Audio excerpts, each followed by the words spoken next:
Salut tout le monde, c'est Paul Lebé de Plus de Verre Less Béton. Aujourd'hui, je voulais refaire une vidéo un peu plus détendue. Alors il va peut-être y avoir du bruit parce que je suis au bord d'une nationale et puis de l'autre côté j'ai la magnifique Loire. Alors de quoi je voulais vous parler aujourd'hui? Eh bien régulièrement j'ai, je pense quasiment toutes les semaines en tout cas, des appels de personnes, souvent des personnes qui souhaitent se reconvertir, mais aussi des étudiants, bref, peu importe, j'ai des appels de personnes qui viennent me demander conseil. Et dernièrement, j'ai eu un appel d'une jeune femme qui avait dans l'idée de construire un projet avec un jardin thérapeutique, bien évidemment. Elle ne sait pas encore tout à fait comment va prendre forme son projet, comment elle va s'y prendre tout simplement pour le faire aboutir. Et elle en est au tout début, elle en est dans la réflexion, elle ne sait pas si elle doit quitter son poste actuel. Bref, toutes les questions qu'on peut se poser lorsqu'on démarre un projet. En parallèle à son questionnement, qui est tout à fait légitime, il se trouve qu'elle a également des propositions de personnes qui lui disent, lorsque justement elle commence à échanger autour de son projet et de toute cette réflexion, bien il y a des personnes qui lui proposent soit un lieu, soit des contacts et autres. Bon, maintenant il s'agit de savoir qu'est-ce qu'on fait de tout ce qui nous arrive. Ce qui vous arrive, c'est des opportunités. Soit vous les saisissez, soit vous restez figé dans vos peurs, dans vos inquiétudes, dans vos représentations, dans votre zone de confort. Parce qu'il s'agit bien de ça.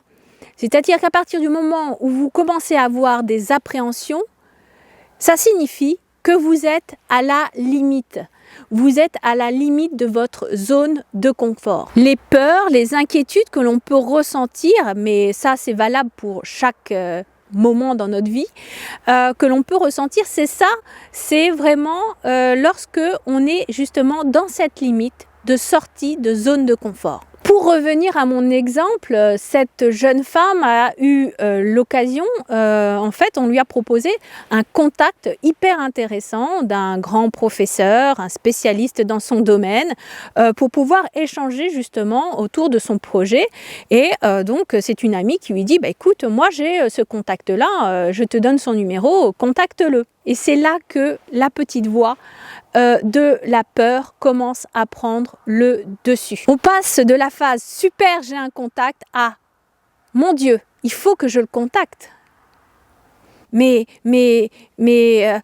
c'est quelqu'un de super important, c'est quelqu'un qui a un statut, c'est quelqu'un qui connaît des choses que j'ignore. Peut-être que je vais paraître inférieur à lui. Peut-être que il va se dire voilà, là ça y est, on y est. On est dans notre limite. On est rattrapé par des peurs, des inquiétudes. Donc c'est positif, ça faut dire que là vous entamez quelque chose de positif parce que vous allez aller au-delà de ces inquiétudes justement. C'est là que vous allez sortir de cette fameuse zone de confort et saisir les opportunités qui se présentent à vous. Donc mon conseil évidemment c'était vas-y, contacte-le. Et c'est là qu'arrive la deuxième petite parole qui vient se mettre là et qui vient vous parasiter les neurones et qui vous dit « Oui, mais si mon projet ne l'intéresse pas, oui, mais si il ne veut pas me répondre. » Eh bien, c'est quoi le problème? Qui vous répondent pas? C'est quoi le problème? Qui ne s'intéresse pas à votre projet? Et alors? Il y a quelque chose que je ne saisis pas. Vous avez cette opportunité d'avoir éventuellement des réponses à vos questions. C'est une opportunité. Vous ne les avez pas encore ces réponses. Là, c'est une opportunité. Peut-être que vous allez avoir la réponse à vos questions en allant vers cette personne. Si il ne vous répond pas, si vous ne l'intéressez pas, déjà première chose, c'est pas que vous ne l'intéressez pas, c'est que votre projet, à ce moment-là, ne l'intéresse pas. Ce n'est pas vous, c'est votre projet, d'accord? Donc déjà, on va refixer les choses. Et alors, qu'est-ce que vous avez perdu à aller poser, à aller interroger cette personne si elle était OK pour échanger avec vous? Qu'est-ce que vous avez perdu? 5 minutes, 10 minutes, allez, un quart d'heure à réfléchir à votre mail, 5 minutes à téléphoner. Qu'est-ce que ça vous a coûté? Rien. Ça ne vous a rien coûté. Au pire, vous n'avez rien perdu, puisque vous n'aviez rien au départ, vous n'avez pas de réponse. Donc au pire, vous n'avez strictement rien perdu à part ces quelques minutes. Et au mieux, vous avez la réponse à vos questions. Vous avez peut-être un contact qui va perdurer dans le temps. Vous avez peut-être un contact qui va vous renvoyer vers d'autres contacts. Bref, au mieux, vous avez peut-être de nouvelles opportunités qui vont se présenter à vous. Donc, de grâce, lorsque vous avez un projet, que vous en soyez au début, au milieu, à la fin, à la conception, à la réalisation, vous êtes en train d'essayer de le faire vivre, vous voulez faire perdurer votre projet.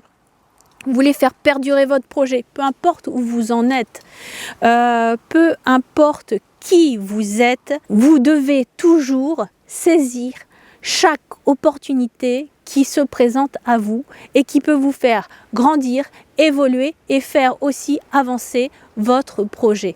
Et vous mettez au placard la petite voix de vos peurs. Voilà, c'était mes conseils pour toutes les porteuses et les porteurs de projets jardin thérapeutique. Ça vaut également pour votre vie de tous les jours.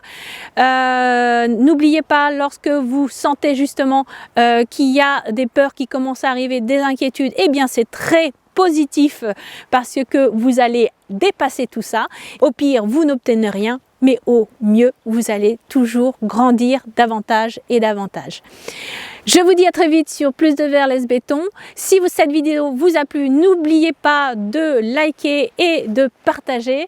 Si vous n'êtes pas abonné, abonnez-vous.